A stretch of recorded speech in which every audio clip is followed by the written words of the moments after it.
সবাইকে স্বাগত চ্যানেল 24 এর নিয়মিত আয়োজন নিউজ লাইন 24 এ আপনাদের সাথে আছি শাকিল আহমদ। নেই মাদ্রাসার অস্তিত্ব, কোথাও ফ্ল্যাট বা বহুতল ভবন ভাড়া নিয়ে চলছে ব্যক্তি মালিকানার প্রতিষ্ঠান, আবার কোথাও অবকাঠামো সংস্কারের পরিবর্তে বরাদ্দের টাকায় কেনা হয়েছে খাট, ফ্রিজ, ল্যাপটপ সহ বিলাসপণ্য। আর এভাবেই ৯/৬-এর অভিযোগ উঠেছে পঞ্চগড় পৌরসভার টিআর প্রকল্পের অর্থ, যা নিয়ে ক্ষুব্ধ স্থানীয়রা। গ্রামীণ অবকাঠামো রক্ষণাবেক্ষণ কর্মসূচি টিআর প্রকল্পের আওতায় পঞ্চগড় পৌরসভা ২০২৪-২৫ অর্থ বছরে ১৫,৬০,০০০ টাকা বরাদ্দ দেয় ৭টি মাদ্রাসাকে। এই প্রতিষ্ঠানগুলোর বেশিরভাগেরই নেই অস্তিত্ব, ফলে সরকারি বরাদ্দের পুরো অর্থই হয়েছে লোপাট। অনুসন্ধানে দেখা যায় ৩,২০,০০০ টাকা বরাদ্দ পাওয়া মার্কাস মাদ্রাসার কোনো কার্যক্রমই নেই, স্বীকার করেছেন মাদ্রাসার ইমাম ও সভাপতি আরিফুল ইসলাম। যদিও তাবলিগের সাথীদের দাওয়াতখানাকে মাদ্রাসা দেখে চালুর প্রস্তুতির কথা বলছেন কমিটির সদস্য ও মসজিদের মুয়াজ্জিন। আমরা মহল্লাবাসী এটা তো জানি না, আর এখানে কোনো কমিটিও আমাদের নেই, এখানে কোনো কমিটি তো আমাদের নেই। লোকাল যে কমিটি, ওই মার্কাজের পক্ষ থেকেই এখানে না নিয়োগ দেওয়া হয়, কি বলে ইমাম সাহেব বা খতিব নিয়োগ দেওয়া হয়। মসজিদের ঠিক সামনে আমার বাসা, তো আমার জানা মতে এখান থেকে কোনো মাদ্রাসা নাই। তো গত কয়েকদিন থেকে শুনতেছি যে আপনি যে কোশ্চেনটা করলেন, এটাও আমি গত কয়েকদিন থেকে শুনতেছি যে আমাদের এখানে নাকি মাদ্রাসা আছে। মাদ্রাসার বিগত দিনেও বাজেট আসছিল এবং রিসেন্টলি হয়তো একটা বড় অ্যামাউন্টের বাজেট আসছে। আমাকে সভাপতি দেখানো হয়েছে এবং সভাপতি আমাকে বানায়া, সভাপতির আমাকে লেবেল মডেল লাগায়া তারা এটা টাকা নিয়ে আসছে আর কি। বাকি ওই টাকা আমি ১ টাকাও হাত দিয়ে ছুঁয়েও নাই, ধরিও নি। সমপরিমাণ অর্থ বরাদ্দ পাওয়া আরেক প্রতিষ্ঠান MR কলেজ রোডের তালিমউদ্দিন একাডেমি মাদ্রাসা। নিজস্ব ভবন না থাকলেও একটি ফ্ল্যাটের নিচতলা ভাড়া নিয়ে চলছে এটি।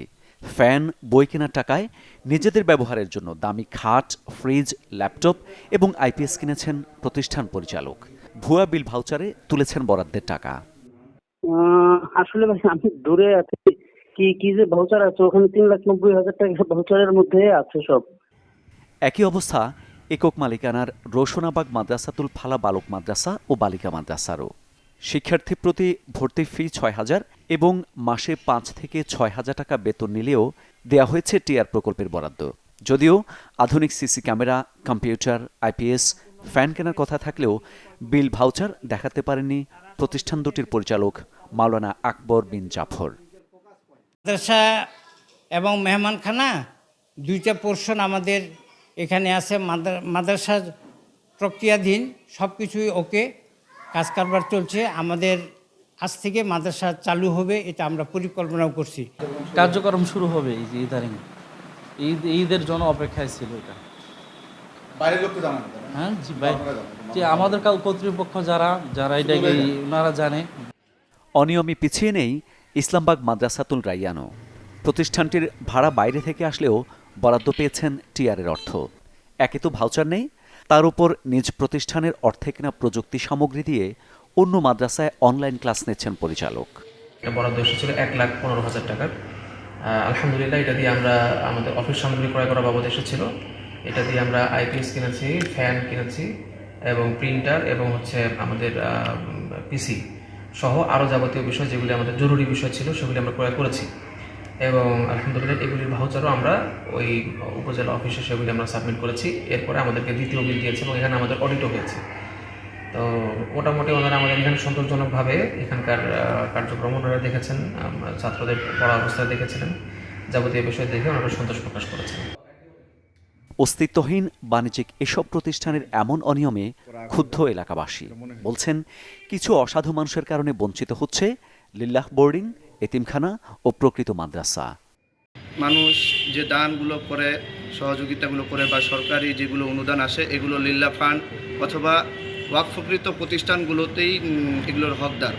আর প্রাইভেট সেক্টর যেগুলো, এগুলোতে ওই কালেকশনগুলো অথবা তারা সরকারি বিভিন্ন অনুদান সেভাবে গ্রহণ করা তাদের কতটুকু উচিত হবে বলে আমি মনে করি যে আসলে সঠিক নয় আর কি। কিছুদিন আগে আমি দেখছিলাম যে প্রাইভেট শহরের মধ্যে কিছু প্রাইভেট প্রতিষ্ঠান সরকারি অনুদান পায়।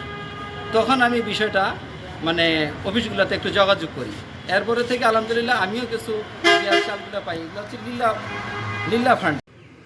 স্থানীয়দের এমন ক্ষুদ্র প্রতিক্রিয়ায় পৌর কর্তৃপক্ষ বলছে, টিআর বরাদ্দ নিয়ে তদন্ত কমিটি গঠন করা হয়েছে, রিপোর্ট পেলেই ব্যবস্থা নেওয়া হবে। সাধারণত কেউ চাহিদা দিলে সেই চাহিদার প্রেক্ষিতে আমরা এটা তালিকাটা পাঠাই, তাই না? তালিকাটা নিয়ে আবার কমিটিতে বসি। হয়তো অনেকে চাহিদা দিচ্ছে, আমাদের কাছে অনেক তো চায়, মৌখিকভাবে চায় বা আবেদনের মাধ্যমে চায়। এই যে চাওয়াগুলো, এই চাওয়ার তালিকাটা নিয়ে আমাদের কমিটিতে বসা হয়, কমিটির মিটিংয়ে বসা হয়। কমিটির মিটিংয়ে চূড়ান্ত তালিকা প্রস্তুত করার পরে জেলা কর্মধার কমিটিতে প্রেরণ করা হয়। 24-25 অর্থ বছরে হচ্ছে টিআরএ এখানে প্রকল্প হচ্ছে দেখা যাচ্ছে 60টি হচ্ছে দেওয়া হয়েছে। আপনাদের নিউজের মাধ্যমে আমরা হচ্ছে জেনেছি যে প্রকল্পগুলো দেওয়া হয়েছে সেটাতে অনিয়ম আমরা দেখতে পেয়েছি নিউজের মাধ্যমে। এই নিউজ পাওয়ার পরেই হচ্ছে আমি আমাদের নির্বাহী প্রকৌশলী প্রণববাবু তাকে হচ্ছে একটা 3 সদস্য বিশিষ্ট একটি কমিটি গঠন করে দেওয়া হয়েছে এবং এই কমিটি 3 কার্যদিবসের মধ্যে তদন্ত করে রিপোর্ট দিবে। তদন্তে হয়তো প্রকৃত ঘটনা উঠে আসবে, তবে আগামীতে টিআর প্রকল্পের অর্থ বরাদ্দে যাচাই বাছাইয়ে আরও সতর্ক থাকার আহ্বান স্থানীয়দের। Desk report, channel 24। পোড়া মোবিল থেকে তৈরি হচ্ছে বিকল্প জ্বালানি। উদ্ভাবন করে তাক লাগিয়ে দিয়েছেন কুষ্টিয়ার এক ব্যক্তি। দাবি 5 লিটার পোড়া মোবিল থেকে মিলছে 7 লিটার বিকল্প জ্বালানি। আর ব্যবহার করে সফলতাও পেয়েছেন কৃষকরা। তাদের আশা, ডিজেল সংকটে এই সময়ে আশার আলো দেখাচ্ছে এই উদ্ভাবন। কুষ্টিয়া দৌলতপুরের তারাগনিয়া গ্রামের বাসিন্দা মনিরুল ইসলাম শিক্ষকতা পেশা ছেড়ে 2019 সালে শুরু করেন ডিজেল ইঞ্জিন ও জ্বালানি নিয়ে গবেষণা, যার সফলতা মেলে চলতি বছরের ফেব্রুয়ারিতে। 6 বছরের গবেষণায় উদ্ভাবন করেন বিকল্প জ্বালানি। ম্যাড বা মেথড অব অল্টারনেটিভ ডিজেল প্রযুক্তি ব্যবহার করে এই সাফল্য পান তিনি। বলছেন, এই জ্বালানিতে ইতিমধ্যে সুফল পাচ্ছেন কৃষকরা। 1 মাস আগে পরীক্ষা শুরু করে প্রায় 12টা মৌলিক উপাদান দিয়ে এই যৌগটা আমি বানিয়েছি।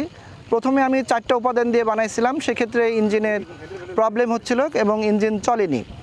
তো পরবর্তী ধাপে ধাপে আমি 12টা মৌলিক উপাদান যখন দিয়ে এই যৌগটা বানিয়েছি, পরবর্তীতে আমি যখন ইঞ্জিনে পরীক্ষামূলকভাবে দিই তখন আলহামদুলিল্লাহ খুবই ইঞ্জিন ভালো চলছে। এবং তার পরবর্তীতে আমি একটানা 3 ঘন্টা 4 ঘন্টা এভাবে বিরতি দিয়ে 8 ঘন্টা 10 ঘন্টাও একসাথে বসে থেকে একটা ইঞ্জিন পরীক্ষা করেছি।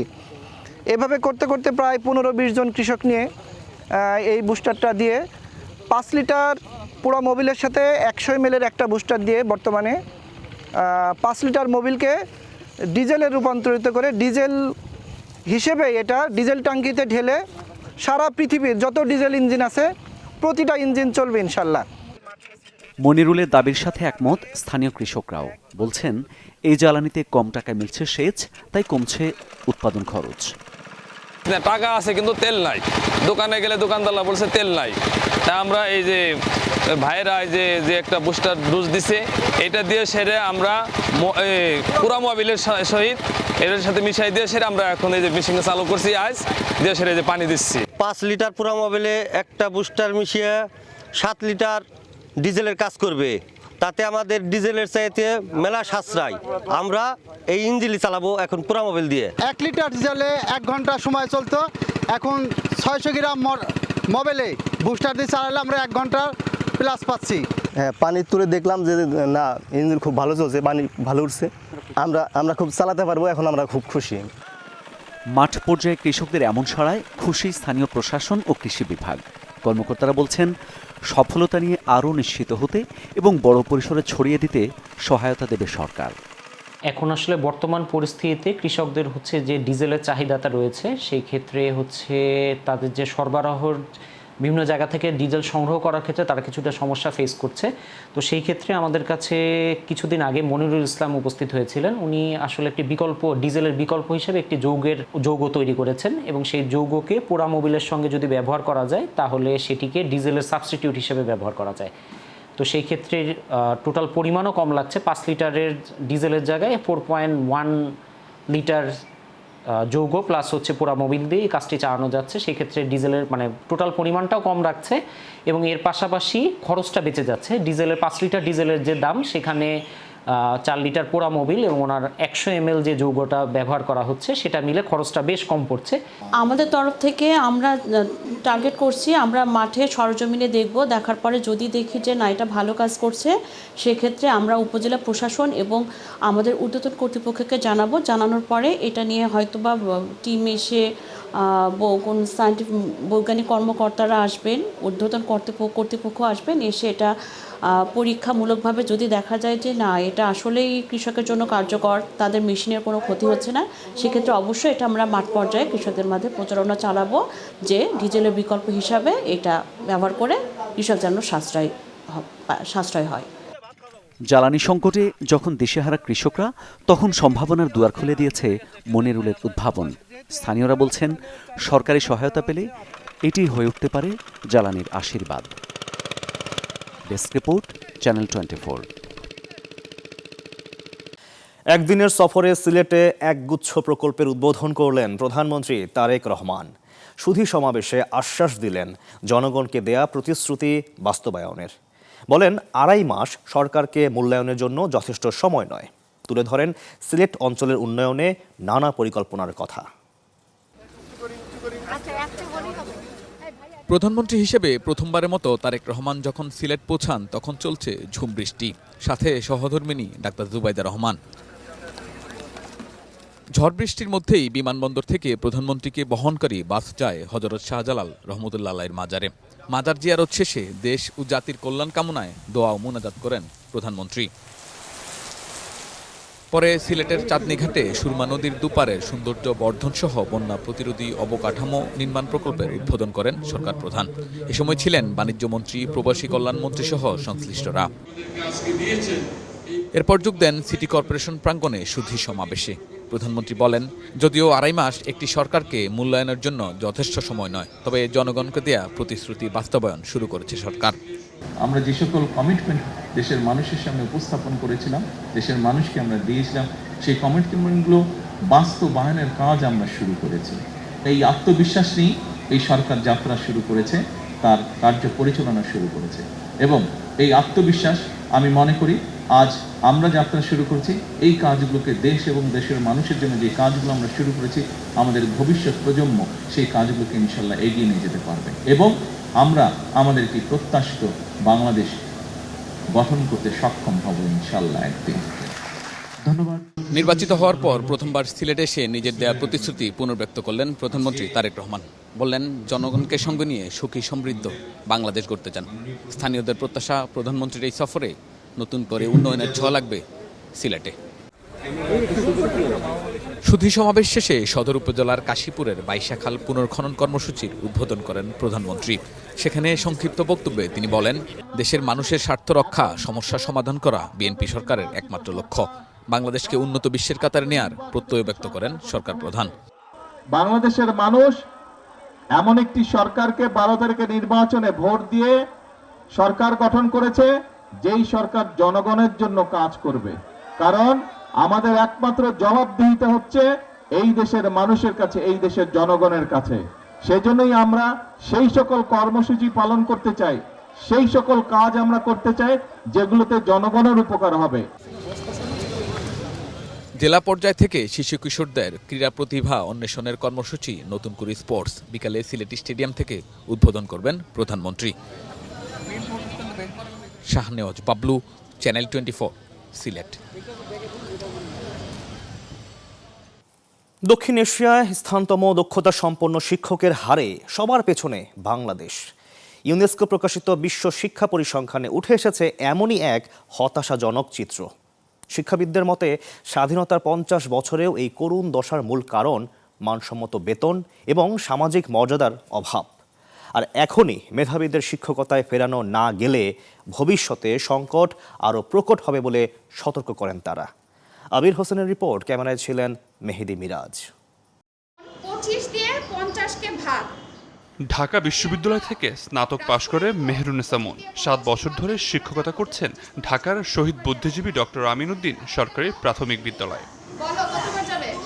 চাকরি শুরু করেছিলেন মাত্র 17,000 টাকায়। মুনের মতো অনেকেই এই পেশায় এসেছিলেন, তবে শেষ পর্যন্ত আর থাকেননি। আমাদের শিক্ষাগত যোগ্যতা অনুযায়ী যেহেতু বেতন কম, সুযোগ সুবিধা কম, সেই কারণে তারা তাদের জীবনমান আরেকটু ভালো করার জন্য, আরেকটু উন্নয়নের জন্য তারা অন্য ডিপার্টমেন্টে চলে যাচ্ছে।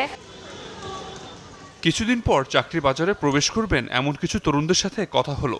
শিক্ষকতাকে পেশা হিসেবে নিতে বিন্দুমাত্র আগ্রহ নেই অধিকাংশ শিক্ষার্থীদের। শিক্ষকদের স্যালারিটা অনেক কম, তুলনামূলক অনেক কম, আর সরকারি শিক্ষকদের তো আরও কম। এই প্রফেশনে না গিয়ে যদি কেউ বিসিএস ক্যাডার বা অন্যান্য প্রফেশন সিএ এগুলো করে, তার মর্যাদাও বেশি। ক্লাসরুমের ভিতরে একটা বিষয়, কিন্তু ক্লাসরুমের বাইরে গেলে মানে আমাদের শিক্ষককে আসলে ওই রকম সম্মান করা হয় না। এর কারণে প্রভাব পড়েছে শিক্ষা খাতেও। ইউনেস্কোর বিশ্ব শিক্ষা পরিসংখ্যানই তার প্রমাণ। ইউনেস্কো বলছে দক্ষিণ এশিয়ায় দক্ষ শিক্ষকের হারে সবচেয়ে পিছিয়ে বাংলাদেশ। তাই শ্রেণীকক্ষ হয়ে উঠছে না আনন্দময় শিক্ষার ক্ষেত্র। শিক্ষকরা যে কত গুরুত্বপূর্ণ এটা আমাদের পলিটিশিয়ানসরা, ব্যুরোক্রেটসরা, আমাদের রাষ্ট্র কাঠামো, আমাদের এই সমাজ ব্যবস্থা বুঝতে পারছে না। এই শিক্ষাবিদ বলছেন এ পর্যন্ত কোনো সরকারি শিক্ষকদের বেতন নিয়ে গুরুত্ব অনুযায়ী পরিকল্পনা নেয়নি। ফলে সম্মানজনক এই পেশা অনেকের কাছে অবহেলার ক্ষেত্র হিসেবেই রয়ে গেছে। গভর্নমেন্টকে ওই জায়গাটাতে মেকশিওর করা লাগবে যে কিসে আমার মেধাবীরা শিক্ষকতায় আসবে, কিসে তারা হ্যাপি হবে, খুশি হবে, যে এটা কি বেতন বাড়ালে হবে, সামাজিক মর্যাদা বাড়ালে হবে, ক্ষমতায়ন বাড়ালে হবে, কিভাবে হবে, এই জায়গাটা মেকশিওর করা লাগবে। বিক্ষিপ্ত ইনিশিয়েটিভ নেয়ার আগে আপনার কি করতে হবে, একটা শিক্ষা সংস্কার কমিশন করতে হবে। সেই কমিশন কি করবে, একটা এডুকেশন পলিসি করবে, একটা শিক্ষা নীতি তৈরি করবে, যুগের সাথে তাল মিলিয়ে।